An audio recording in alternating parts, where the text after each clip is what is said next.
You're listening to the Walk Around Knowledge podcast with Lo Millie, where I break down topics I've learned while securing my legacy. Think about it as knowledge you should be armed with while navigating through life. Let's take a walk.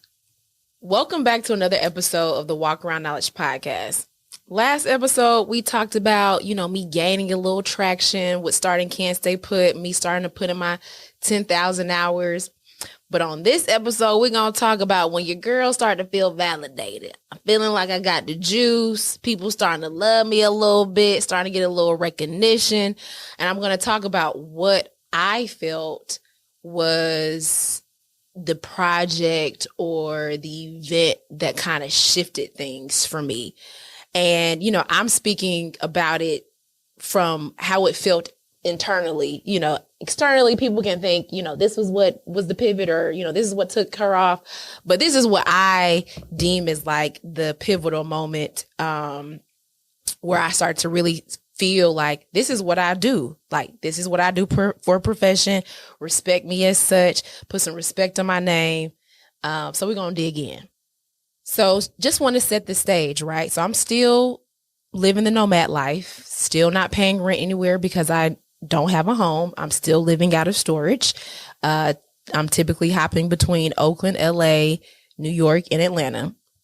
So I feel like I always need to set that stage because, when you're doing a lot, building your businesses and all the other kind of stuff, to not have a home base, to not have a place that you call your own, like, it's on a whole nother level. But we'll dig into that a little bit later. But anyway, so the pivotal moment for me that I felt like took me to a space of recognition and validation, and just the beginning and start, was the People's Choice trip.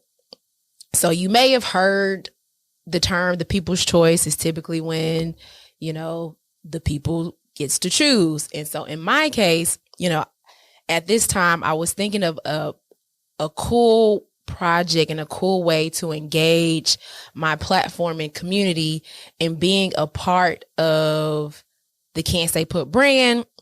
And so my idea was, I'm going to let my community vote on the location of my next destination for the Can't Stay Put project. And so at this time, I'm like, this is going to be dope, like very engaging. And at the time, like I mentioned before, this has been done plenty of times over now. But at that time, Black travel, millennial influencer bloggers, this is still fresh for us. Like I said, we the freshman class. So anyway, so it was a very engaging project. And the 5 locations that we ended up narrowing it down to were Cuba, Croatia, Iceland, India, and Tanzania. And the stipulations for the destination were it had to be a place I had never been before.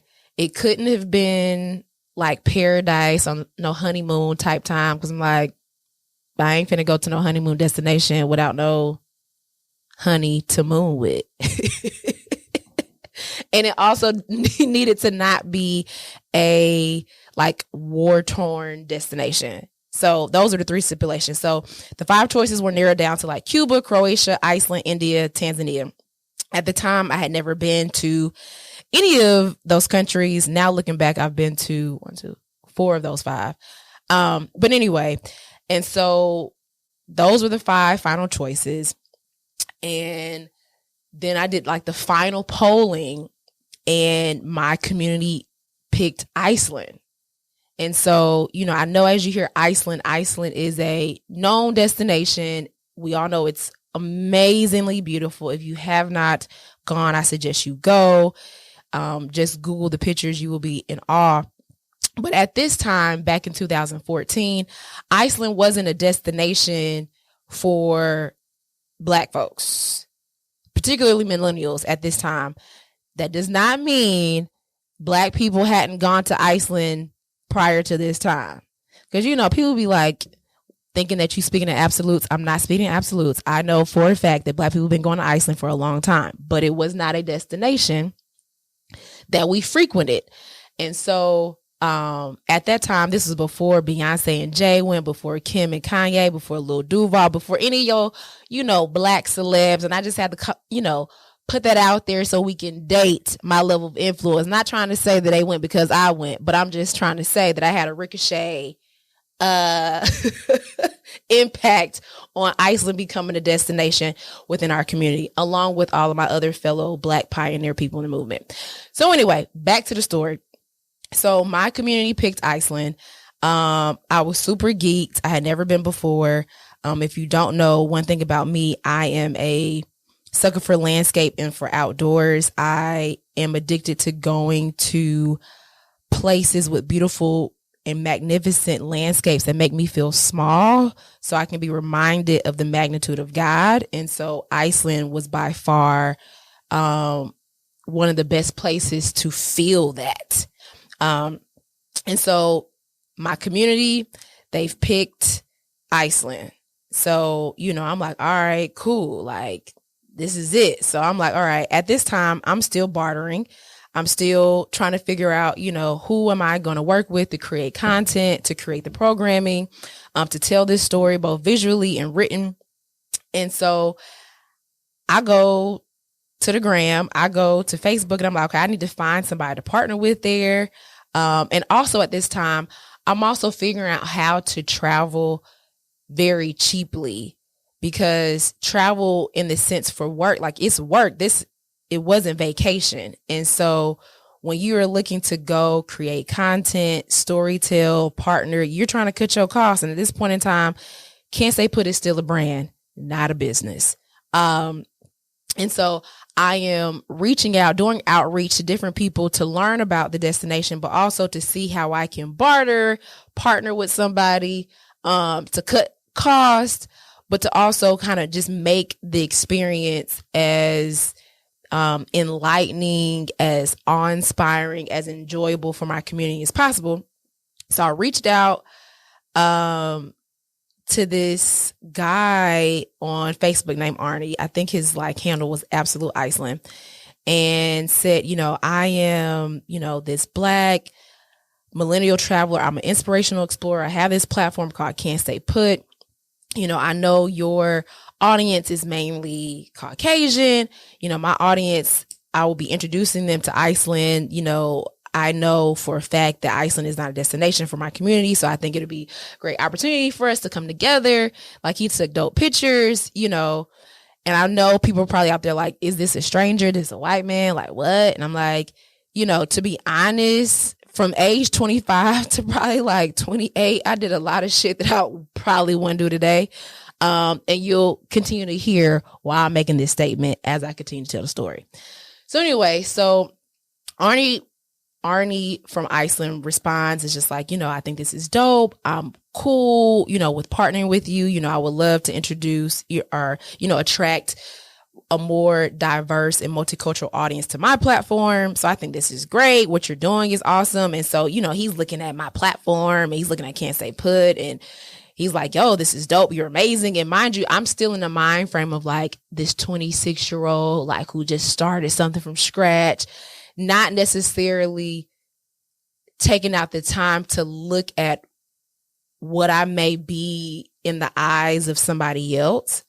And so when I had this photographer, this person in Iceland, start to talk about me in a way that I hadn't really heard a stranger, let alone somebody who never met me, speak about me and what I was doing. So it made things start to feel real, if you would.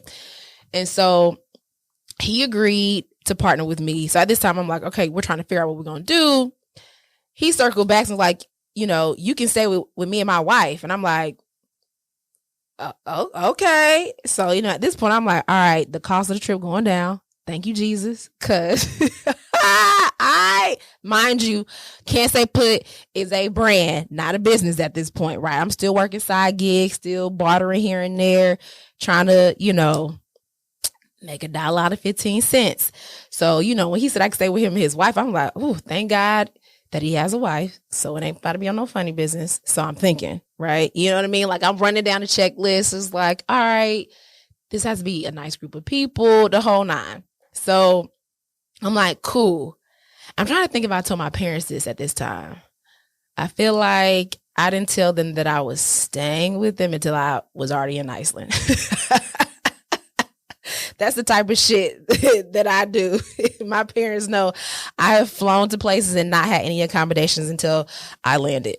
That's just the MO that I've operated on. But anyway, so countdown to the trip, preparing, getting my stuff in order. And, it's still I haven't released my destination to my audience yet. I'm not going to release the destination until I get to Iceland. So mind you, like I'm hype, I'm psyched to be going to this new place. And the plan is to meet up at this bookstore in Reykjavik, right? And I'm in my mind, like I'm flying over. I'm excited because I'm geeked. Like, like anybody, your first time going somewhere, like geeked. And I know people are probably like, but you be going so many places. Like I legit turned into like a 5-year-old kid. Like you would think that I would be used to this, but like, no. So like I'm geeked. I land and the plan is to meet up for the first time at a bookstore. So we having FaceTime. I don't even know if we have FaceTime. We having FaceTime. We ain't Google chat. I ain't never seen this person. We ain't physically talked. We don't know nothing about nothing other than what's on my Facebook and what's on this person's Facebook. So I'm just, I land in Iceland, make my way into town. Then I start to praying because I'm like, Lord, please don't let these people come and try to kidnap my ass. Like, what if they catfished me? Like, what if I got to fight? Like, what if I got caught by, all the things are going through my head, right? But they show up, they wholesome. And I'm like, wow, you are exactly who you said you are, right? Thank you, Jesus. In my mind, I'm saying like, thank you, Jesus, because, I've done things with strangers around the world and typically I always preface it with like, listen, I'm gonna hang out with you, but if you try some shit, I'm gonna rock your ass. And I always say that. And people always crack up like, girl, what you mean? I'm like, we're sober now. Everything's copacetic.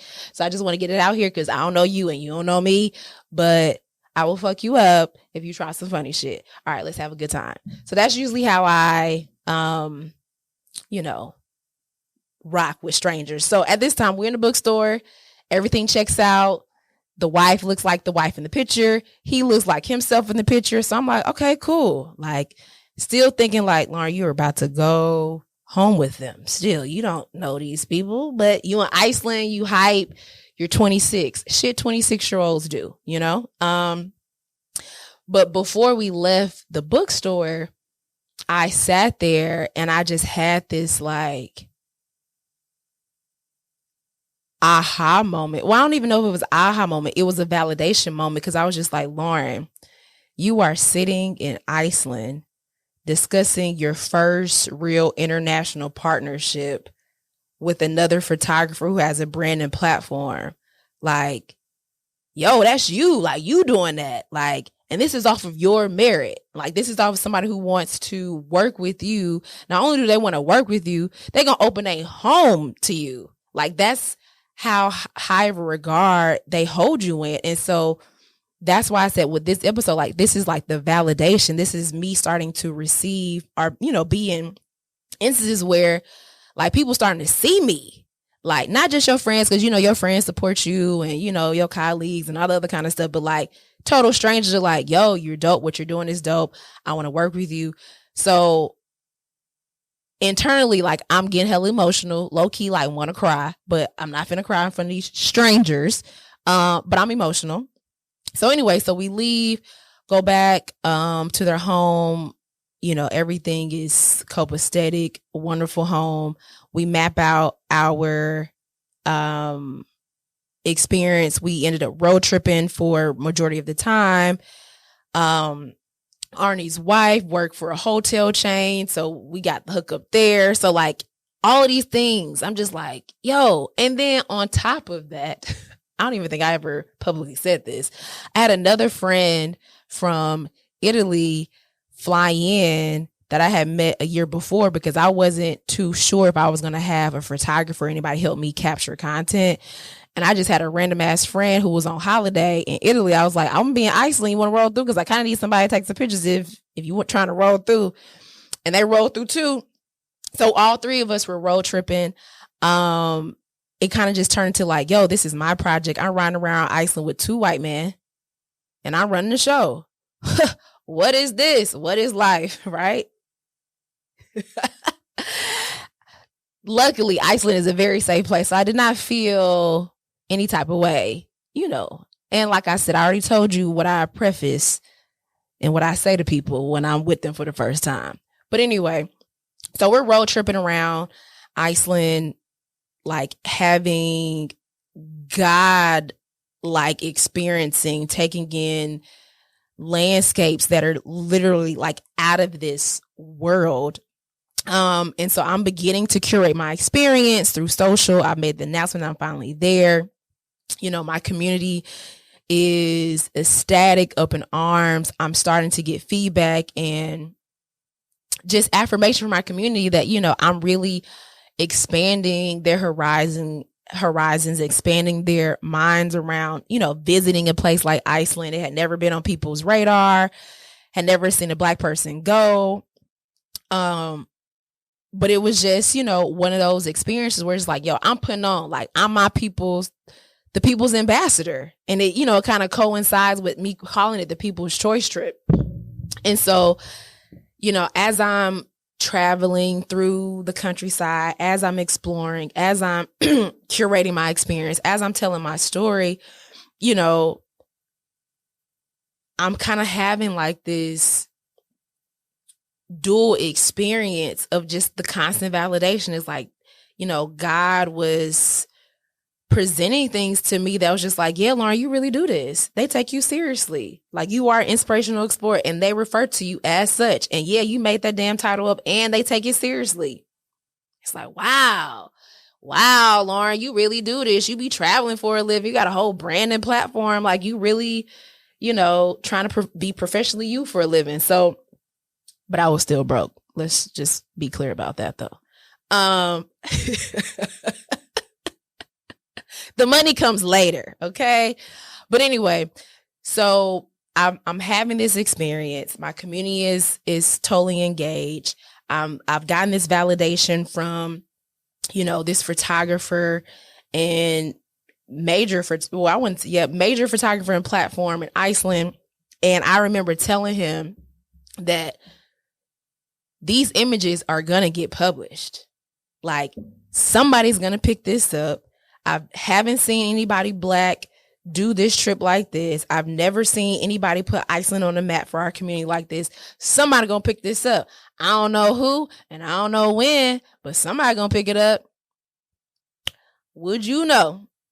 I would say maybe like 4 months after that trip, somebody from Sheen Magazine reached out to me and was like, they want to give you a whole page spread. I'm like, what? Not me. Not Lo Millie. What? In a magazine? Oh shit, I done made it, okay? The caveat is I'm still broke, but I done made it. I'm about to be in a magazine. Like, I'm about to like be able to show my kids something. So, I knew my trip to Iceland was something special. I knew it was a pivotal experience in, my career. Building Can't Stay Put. But getting that phone call to be featured in Sheen Magazine and not have like a little paragraph, not have like one picture, but to have like a full like page spread, it was just like, yeah, Lauren, like God was like, I told you, like you on the right path. You know what I mean? Like I'm giving you the reassurance to know that you are here to shake shit up, to empower and influence and educate Black millennials, and I could have never have guessed it. I mean, I feel like it was ordained. I mean, I had manifested it, I guess. I put it out to the universe and the shit came true. But, you know, it's still kind of like, whoa, like, I can't believe this really happened. And so I will say simultaneously, although that feature came a couple months after I came back from Iceland, immediately after me coming back to Iceland, like things started to pick up. Like people wanted more interviews. People wanted to feature me more. People wanted to learn more about Iceland. Then it became like, it was just such a brand building experience of establishing the level of authority to do what it is that I do. So it was like, okay, she going to a place that most Black folks ain't never been before. So she know how to navigate in a place like Iceland. Iceland is crazy as it is. She traveling with a stranger. She done figured out how to create a whole partnership and create this content in this space, and road trip across this country, and engage a community and tell a story in a way that people are engaged and moved and inspired by it. And so it was like, wow, like, girl, you doing it. Okay, you doing it. So anyway, so immediately after I came back, I started to get more traction, started to get more people wanting to feature me. And I remember Blavity reaching out. And, you know, this is 2014. I think Blavity was started in 2014 or 2013. I feel like it was 2014 though. But I remember when they first reached out, they were brand spanking new. And I think I had like a feature article, but then they were also doing a campaign like for their like creators. And this was the point where like Blavity was centered around the creators creating the content that lived on the platform. And so their campaign was like, they were sending out like GoPros to like, all of these creators and like kind of highlighting who you are and what you did. And then I was like, I was featured, then I was selected to like get a GoPro. And I was like, oh shit. You know what I mean? Like this is other Black owned, platform. Shout out to Morgan. Super proud of you. But you know, it was just like, yo, this is dope. And like I said, like kind of dating, mentioning back to like the freshman class, I felt like 2013, 2014, there was just a lot of activity of like just starting things, like starting brands, starting platforms, starting businesses, just doing things outside of the box. So it was just a very exciting time. So, you know, to get picked up by Blavity, not knowing who Blavity will be today, but I was still fucking hype, you know what I mean? And then, you know, I think the biggest sense of validation of like, oh shit, you got the juice was going home to the infamous, illustrious Howard Homecoming. Okay. If your Howard homies ain't on you, then you ain't done it yet. Okay. And that was the homecoming after Iceland, after the Blavity feature and the partnership. I was like, oh, yeah, I'm going to homecoming this year because your girl doing some. I got a whole brand. I got a business. I got, you know, I got logo sweatshirt. You know, I'm feeling myself. Okay. And it doesn't take much for Howard and Lum to feel ourselves. So you already know, like, I'm probably unbearable at this point. But rightfully so. Like I done built some shit from scratch and shit is taking off. So yeah. But anyway, like Howard Homecoming, like I feel like that homecoming meant so much to me. Like it will always be one of the best homecomings I ever went to because people saw me. It was my first time going back to homecoming after starting Can't Stay Put, and people saw me. And people acknowledged me. And I mean, and when I'm saying see me, like clearly not physically, like clearly my friends, they see me, but like see me for what I'm doing, acknowledging me for what I have birthed into the universe, acknowledging me for the impact that I'm making on them or people around them, how I've inspired them. And so it was just such a good feeling to just be acknowledged by your peers. Yeah, that validation don't matter. Yeah, you don't wait to get validation to start. Yeah. But we're not going to sit here and act like validation from your peers don't feel good because it does. It's fucking human. Now, you don't live for that validation, because I don't, never have. But it feels good, and it's reaffirming, and it inspires you to keep going, because again, this is just a brand, right? I'm starting to rise up and starting to really think about how I can truly monetize this brand in various different ways, because more doors are opening. My brain is being exposed to new ways of thinking, new ways of doing things. And so it's like I said, like this time period was kind of like Pandora's box opening.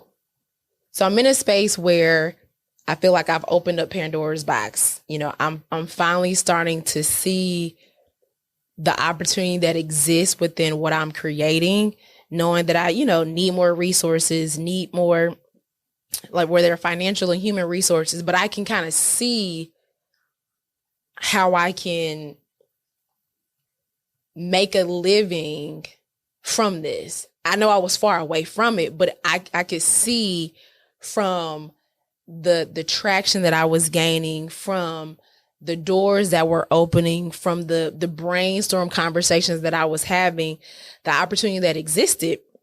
And it was just a matter of figuring out what was the ideal thing to do. And, I will be the first to continue to admit that I'm still in the figuring out stage, even though I'm getting this validation, getting this affirmation for the brand. And I keep on reiterating the difference, because there is a big difference. You know what I mean? So I'm getting this affirmation, the validation for like this brand existing, and, the impact that I'm making, that it needs to stay here, and, all of the above. But I'm still shaky on the business part, like the monetization part, like, should I monetize it this way? And so what I had decided is like, okay, I'm going to try apparel, and see what happens, and sell apparel. And it wasn't like I'm about to turn this into like a lifestyle clothing company. There's like, it was another thing to throw up on the wall and see if this shit sticked. And it wasn't my first time making apparel. It was my first time like selling it, because I actually had made Can't Stay Put logo tees for my very first trip to Southeast Asia, and I would just give them out to people. So it's like I've always had the branding mindset of like having the merch, only rocking, your own gear. And I will say, for the longest, I only wore, like, I had a uniform. Like, shout out to Janelle Monáe, because legit, I used to be on the same type time. Can't Stay Put t-shirt, black jeans or black leggings, and my black combat boots. I would legit wear that shit every day.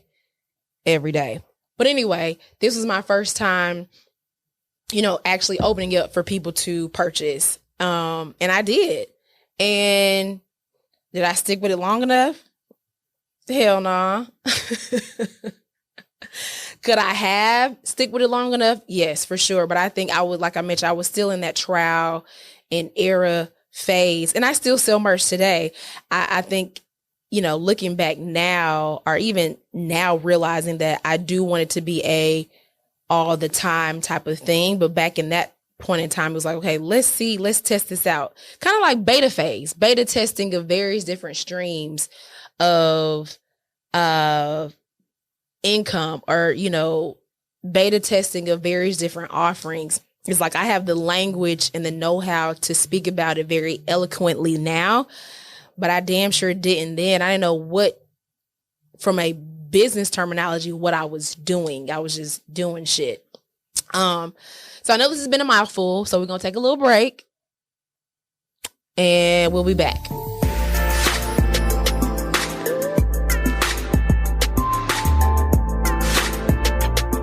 So now we're back. And so before we close out, just want to leave you with a couple of words about validation, because I know I spoke a lot about it. I just want to be clear that, we're not out here trying to seek validation, right? God validates us. We validate ourselves. However, it is perfectly normal to want to be acknowledged by your peers. It's perfectly normal to want people to see what you see. You know what I mean? Like, clearly I wouldn't have started Can't Stay Put if I didn't think that it was something worthy to be created.